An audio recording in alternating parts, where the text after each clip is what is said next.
everyone, and welcome to Lifestyle Gardening. I'm Kim Todd, and on today's show we'll be showing you how to use tall and skinny plants, how to grow succulents successfully, and we'll be looking at how to control squash pests. Let's start our program with some good pruning advice. Junipers and yews make good landscape plants, but sometimes they need a little attention from the pruning shears.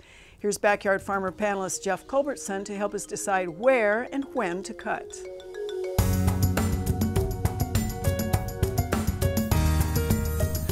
After we get through the better part of the winter, one of the things we start looking at is doing some pruning around our landscape.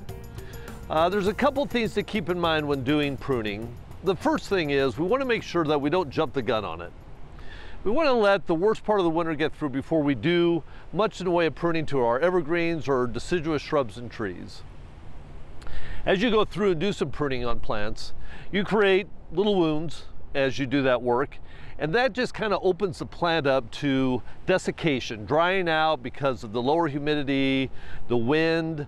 Even in the wintertime, it warms up, cools down, so that just kind of draws more moisture out of the plant. So that's one of the things we want to think about that could cause additional damage to the plants.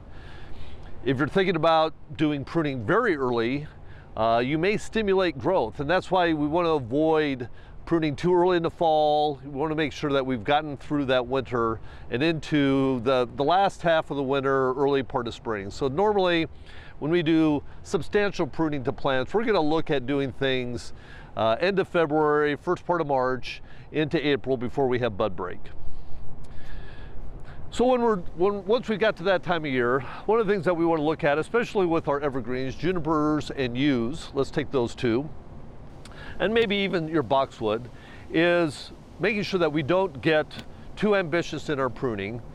These plants many times don't recover very well from heavy pruning, so if you have a smaller plant, it's something that you want to do a little bit every early spring, late winter, and keep the plant the size you want to keep it. You don't want to allow it to get too large too quickly, because you'll open up what's kind of called the dead zone in the middle of the plant, and you don't want to cut into that because you'll expose holes in some areas that don't have live needles or leaves in it. So when we're looking at something like this, we'll come through and we'll prune this back, and I'll try to make my cuts so that I'm hiding those, so I'm not exposing those cuts, and you won't notice those as you walk by the plants. And so we'll look at doing that to kind of get this shape down a little bit and keep these plants the size that we'd like to keep them. With deciduous shrubs, it's the same idea. We've talked about before about caning larger shrubs, so taking a third of the largest canes out. And again, we're going to do that before bud break. And it's important that you know when your shrubs flower, so we want to avoid pruning certain shrubs that flower on very early in the spring. So those are ones that we may wait till after flower to do those shrubs. Shrubs that flower later in the summer, those are ones that we can look at doing a little bit more pruning in the late winter, early spring. So as we look around our yard and we look at some of the plants we have in our yard, common things like the lilac, which there are a selection of lilacs out there. Typically those are going to be some of our early flowering shrubs. We generally will recommend that we wait till after bloom to do some of that work. And so certainly you could wait till we get into the end of May, early June to go in and do some of that caning, if you've noticed a reduction in flowering with lilacs. If you've already kind of had that issue with the lilacs, then I would say go in again early before they might bloom and do some of that work. Sometimes it's easier to work around shrubs when they don't have the leaves on, to kind of see exactly what you have and kind of get in there and be able to do some of that work just a little bit more easily. Viburnums are another one. With viburnums there are a variety of them that bloom early in the spring and then later in the summer. So again, it's knowing which one you have, remembering when the flowering was so you can do some of that work. But again, with some of these bigger shrubs, sometimes it is easier to get in there with the leaves off and do some of that work. You're just better able to see what you have and get the shape that you want. You may sacrifice some flowering that first year, but usually you're rewarded the next year with a little bit better show from those plants because you've taken some of that dead out, some of that older wood that isn't blooming as prolific as newer wood would bloom. So to kind of bring it all together, the other things to think about when we're doing that pruning that you could really do any time of the year is the things we've talked about in the past, and that is if you've got dead branches, broken branches, You know, particularly on campus, or if you have a lot of sidewalks around your property, we're always looking for things that may be a hazard to pedestrians. So it's that kind of work that really can be done anytime. It's not extensive pruning. We're not going to damage the plant by doing some of those things, where some of the things I'm talking about may be a little bit more comprehensive on the plant, and that's the stuff that we want to look at doing at the right time of year. Timing is always going to be an essential part of good pruning, just as Jeff said. But if you see anything broken, rubbing together, or hazards around a sidewalk, it's going to be okay to take care of those problems any time of the year. All right, let's turn our attention over to growing succulents. This week, our Go Gardening feature is aimed at beginning gardeners who want to take a look at succulent plants that can grow in our Nebraska climate. You may have to stretch your mind a bit past thinking about just sedums to see that there are a myriad of choices that will do well here in the state, especially in containers.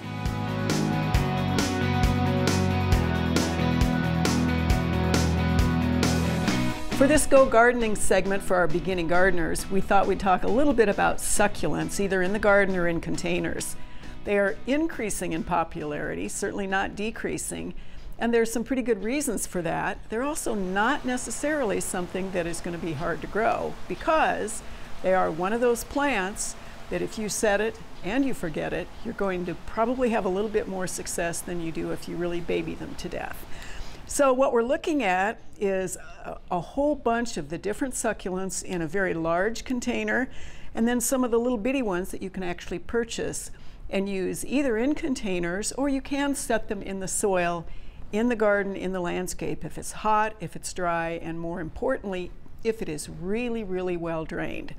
The ones that are in the big containers actually started out as these little guys. 5 or 6 or 7 or 10 years later, depending on how fast they grow, they turn into big, beautiful, wonderful textural plants that add an accent in containers, at the front door, on your patio, even against a pool or on a table. One of the things that they do not like is they do not like shade. And in this case, these live outside all summer long. And what happens with them then is we bring them in because we don't want to throw them in the compost pile. So they start to stretch and they get a little strange, and then we think, okay, can we make them live through the winter? We will pinch, we will root some of them, and we will put them back outside where they belong. You can almost do this indefinitely with some of the succulents, and some of them really do get monstrously huge.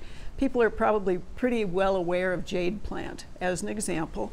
There's a baby jade, and then of course there are jade plants that are really humongous and just have this great craggy, almost a bonsai sort of an appearance. The little guys, if you'll notice, they're in these interesting containers. The container itself, of course, is not interesting, but they're in these little bitty containers, and they have this gravel mix. So there is actually a fertilizer that you can use to give them some nutrition if necessary, but it's really that incredibly well-drained situation that makes the succulents grow best. I have a bag of that you can look at, and again, if you look at the differences in textures and in forms, some of them are going to bloom beautifully. You can combine them with cacti. You can again keep them indefinitely. We don't have a lot of succulents that are the wild and crazy ones that will survive outdoors in a garden situation. They're simply not hardy enough here, and we have too high of humidity and we have too much moisture oftentimes. The one that does come to mind, of course, is our regular sedums that are a go-to landscape plant.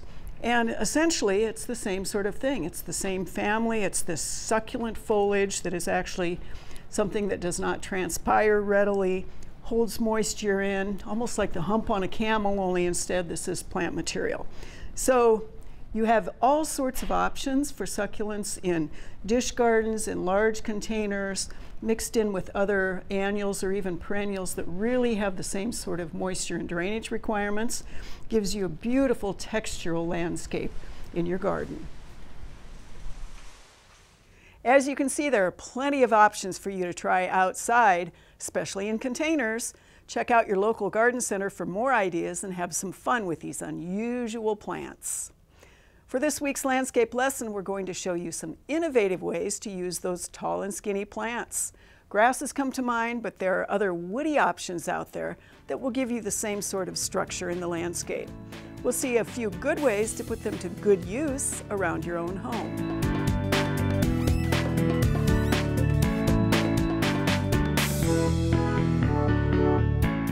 For this week's landscape lesson, we thought we'd talk about tall, or sometimes short, but most definitely skinny plants.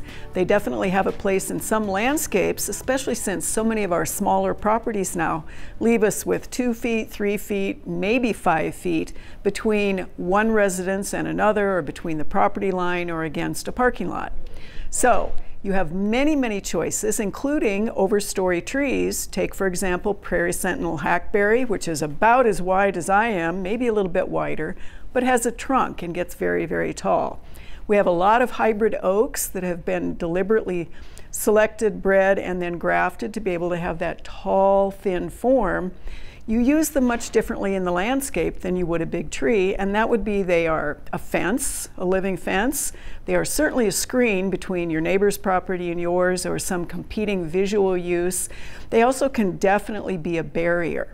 We have a lot of shrubs that are also narrow. They're a little bit harder to work with sometimes because they may not have multiple canes from the base, and that means if you get some damage or some death in one side, you're likely to lose the entire shrub. Hellman's Pillar Barberry is one that is very, very narrow and very thorny. There's one called Orange Rocket, which is very narrow, very thorny, and very orange. And then we have some upright fernleaf buckthorn that we're a little bit cautious about. We also have a lot of very narrow ornamental grasses or selections of our natives. Those are pretty cool. And they will, again, go into smaller spaces. They won't flop open or open up in a snow so much. Standing ovation little bluestem is one of the ones that come to mind. People love the really narrow evergreens. We have all sorts of spruce and some firs that are very, very narrow. The issue that you have to be aware of with those is those branches are essentially a cantilever, and a snow load or damage that causes weight on the ends of those branches can really cause them to open up. That's very, very difficult to get them to either come out of that on their own, or you really don't want your tall, narrow, skinny thing all twined up with duct tape to be able to hold it up in the landscape. If you have those narrow spaces in your own landscape, you can probably find a really good tall and skinny woody landscape plant that will give you that structure, make a nice accent, and actually live in that small environment. Your home landscape is a reflection of your own personal likes and dislikes. It's as much a part of who you are as the interior is. One Omaha Landscape Company takes a really unique approach to design, implementation, and management of home landscapes. Here to tell us more about that approach is Brian Kinghorn of Kinghorn Gardens.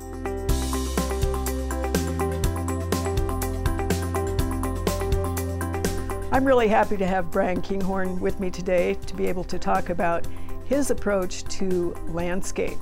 So Brian, your company is really unique and has been unique from the start. Do you want to describe a little bit about why you decided to do that and what that approach is?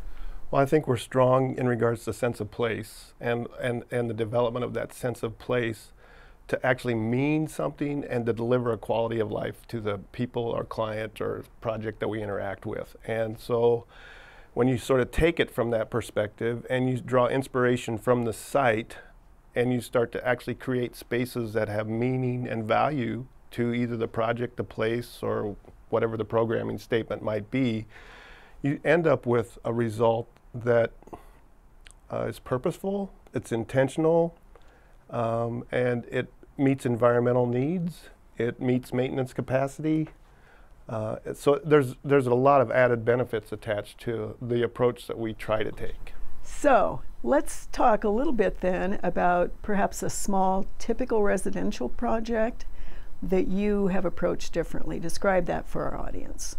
Well, the first thing we're going to try to do is make sure that we meet a couple of the human aspects. And all the research and data indicates that there's two things that keep people from going outside. And those two things generally relate to it's too hot out there. That's one component. And the other one is it's too windy out there. So those, if we can, we're going to address the environmental concerns first in regards to the hot component and the wind component. And we're going to try to create spaces and places that people want to actually be in, and maybe extend their interaction with the outdoors. Maybe our goal or objective should be to try to get them outside 10 days earlier in the spring and 10 to 15 or 20 days longer in the fall, and create spaces where their length of time outdoors can be longer and more enjoyable, and it becomes maybe an extension of their home. It's not a to-do thing. It's something to interact with and be part of. And where I think we're naturally inclined, you know, it's part of one of the great plots in literature that it's man versus nature. Try to have a conversation with one of us about us being part of nature, you know, and that's a different conversation, because we constantly fight how we can be part of nature. We're always trying to control it. How about an example of a project that is commercial or public or has really interesting elements of sustainability or natural or native environments in it? There's more and more excitement right now about how you deal with what we consider to be negative space in the landscape. So the negative space historically or traditionally is taken up by an element of turf. And turf performs a great role in regards to, you know, occupying that negative space. But some people right now are asking for things that maybe aren't turf related. They could be meadows or glades or woodlands or prairie. Now these are not exact replications of nature. These are abstract interpretations of nature, so that maybe they could end up with a negative space that directly relates to what they really want to look at. You know, because sometimes people are afraid or fearful of looseness and wildness. But we can actually take the plant material in the communities and the people that we have on board and the site and the desires and the programming statements, and we can create spaces that people truly want to look at that are dual purpose. Okay, so dual purpose meaning it's not just pretty and it's not just performing the function, but it also helps with other things that we need to be aware of. Now, our landscapes have to be more than just fashion shows. And so they have to be responsive to habitat, they have to be responsive to pollinators, they have to be responsive to your needs as a family or as a company or as a city. They have to be aware of, they have to be water wise, they have to be sensitive to that. You have to explain to us what your true maintenance capacity really is, and that has to coexist with the design program. So that's how we would approach it. And so that you would end up with spaces, again, that are attractive to look at. Let's say we have a meadow that you visually find interesting and it changes every 2 to 3 weeks. It has some patterning to it. It has some plant communities to it that relate to one another. We stretch the ideas, you know. I think people are more and more trying to figure out how they can participate in being good stewards of their own properties, of their own cities, and how we care for our landscapes, our neighborhoods, our environment. Brian, you've added a head of horticulture to your business. That is also really unique. Do you want to describe why? Well, maintenance capacity is critical, and it's one of those things that isn't all that sexy to talk about, you know, because who wants to talk about care or maintenance? And in fact, the term maintenance itself doesn't really excite people too much. But when we can really drill down to what a client's true maintenance capacity actually is, then we can start to design landscapes that will be able to meet that. So it's not one of these patronizing approaches anymore about, oh yeah, sure, don't worry about it, it'll be low maintenance. No, we're serious about what this looks like and how it coexists with the design process. So we have a head of horticulture now that's what they look at, and that's what they evaluate, and that's what they consider. And we have landscape architects and designers that start to really consider, well, what does this mean in regards to upkeep and care and inputs? And we can match maintenance capacity with outcome. We now have an understanding about how to do that, and it's not as complicated as one might think. The complicated part is for us to get good, honest information up front about what your inputs are actually going to be. And so we can match those if we have good dialogue and information that we can harvest. Brian, that's really exciting to think about into the future. I want to thank you an awful lot for coming down today. Well, thanks for having me. It's been my pleasure. Thanks, Brian. We really appreciate the idea that your outdoor living space is much more like an actual habitat. Thinking of these principles can help you make better choices. They can bring you years of comfort and beauty around your home. All right, let's take a few minutes to answer your emails. You can submit your questions, your JPEG pictures as attachments via email to byf@unl.edu. Our first question comes from a lakeside viewer. We're not entirely sure which lake. They do have a cabin. They sent us a picture from last fall. So interestingly enough, here it is February. They're already thinking ahead to hoping that this does not happen again. They had their hostas right against the edge of their deck, as you can see, eaten off by something. It's highly unusual for this kind of damage to be done by anything other than a rabbit, a wascally wabbit. Now they also have roly-polies associated with these hostas. People do think that roly-polies eat only debris, dead and decaying matter. We've actually seen them go after especially the roots of some plants in our backyard farmer landscape and on campus, and it could very well be that they're seeing some damage down in the crown of the plant that is due to the roly-polies. If this is slug damage, you'd see the classic sort of raggedy holes in the leaves. You'd also see the slime trails that the slugs leave. So, long story short on this one, if you don't want the rabbits to get them, you're going to have to exclude the rabbits either at the edge of your property or cage each one of those plants or that entire hosta bed. If it's roly-polies and slugs, you can lay down burlap, you can collect the slugs in particular and then drown them, salt them. Again, just make sure you keep that environment cleaned out for the roly-polies. Our next question comes from Garden Valley, Idaho. They have evergreens that the green needles are falling off of. So the first question always is, what is going on in the location, in the environment? Is there something about that location that those evergreens do not like? Oftentimes what it is it's a change in drainage, in particular, drowning those trees. But typically it wouldn't just be the green needles falling off bright green, it would be a little bit of yellowing going on as well. But I do know that we are seeing an awful lot of damage that is, again, squirrel related, where they're nipping off the entire ends of pines, sometimes spruce and fir, maybe 6 to 12 inches long. They're actually dropping those on the ground as opposed to taking them up into the trees for nesting material. We're seeing a lot of that kind of damage. So the ideal situation here would be to take a look and see if you can see those gnaw marks or those angular cuts where the critters have actually taken those branches off, or whether in fact it is something a little more unusual than that. We're going to end our 2018 season of Lifestyle Gardening with a feature about controlling squash pests.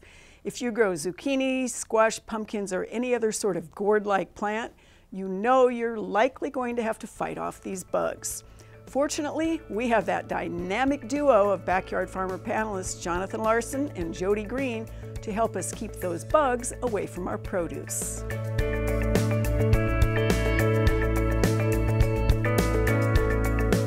Lots of people are anxious to get out into the garden right now. I know it's cold, it's snowy, it's gross outside, and they're thinking about what to buy and what to plant, and people are going out and getting their seeds. Everybody I've met in Nebraska really likes to plant vine crops. I've met a lot of people who do squash and zucchinis and pumpkins. And when you grow those kinds of plants, you have to worry about the old squash vine borer, which is a pretty nasty pest. What does it look like, Jody? Well, it's about 1/2 inch long, and it looks like a wasp, but it's really a day-flying moth. They're red and silver, but as larvae, they're little white caterpillars. And that's what does the damage. Can you explain what the damage looks like? Well, the caterpillar is the damaging stage, and they hatch out from their egg and they bore their way into the base of the plant and they feed inside of the stem. So you usually can't see them, but you can see the plant wilting down the vine because they're eating the part of the plant that's transporting water and nutrients. It kind of wilts and looks really cruddy. And you may also notice a hole in the vine where some orange goo is exuding from. And this is the caterpillar's poop or frass that's moving out of the plant. They kind of push it out. They're tidy in that way. They don't want to live in their own poo. And you'll see that before you see a lot of the other kinds of symptoms. And once you see that, you're going to want to control them somehow, or you may want to take some preventative steps. So what could they do to prevent this damage, Jody? Well, one of the things you should do first is probably monitor to see if you have the squash vine borer in your garden. So you can put out a yellow bowl, because they're really attracted to that yellow color, a bowl with water and soap. And if you can catch 2 or 3 moths, then I would do a treatment where you would use aluminum foil and flatten it out and wrap this, not too tight, but wrap it around the vine so that the female moth can't lay the egg, so that it can't bore into the vine. Do you want to tell me a little bit more about chemical treatments? There are several products that we could use to try and prevent the damage from squash vine borer. If you don't want to do the foil option, you could go to the base of your plant and you could use a liquid application of carbaryl or bifenthrin, sprayed right at that base of the plant, like 1 to 2 inches up, and then when the female lands, she'll get the residue on her and it will kill her, or when the babies hatch out, it'll kill them when they try to get into the plant. But if you don't get that stuff on there preventatively and you get the caterpillar inside, there is one sort of drastic option that we can do. You can perform vine surgery, which sounds drastic, but we're both doctors, so we can pull this off. You just find the spot where the plant is infested, where you see the orange goo coming out. You take a sharp, clean knife and you make a vertical slit in the vine, pull it open. Jody's going to pull out our fake caterpillar here. Do you let it go or do you destroy it? No, you destroy it. Yeah, get your revenge on it, get rid of it. And then you seal that plant back together, just squish it together and bury the dirt over the top of that. And you hope that it fuses together, re-roots in that spot, and you get squash or pumpkins or whatever it is that you're growing. Doesn't always work, but it's better than not trying anything at all. You know what else? What else? Well, because over winter, what are they doing? They are underground, overwintering as pupae. Correct. Or a pupa. So you would really want to rotate your crops so you don't plant your squash in that same place. Always a good policy. IPM practices, right? Yes. So we hope that helps everybody that wants to grow some squash, some delicious food this summer, and helps you to keep this pesky pest away. Yes. Thanks, guys. We look forward to clean squash and zucchini plants this spring. Thank you so much for joining us again for Lifestyle Gardening this year. Remember, if you've missed any of the previous programs, you can always go to the Backyard Farmer YouTube channel for this and many other great videos. And be sure to keep in touch with us on our Facebook page. Don't forget to mark your calendars for April 5th, when Backyard Farmer returns for its 66th season. So good afternoon, good gardening. We'll see you all in a few weeks for Backyard Farmer.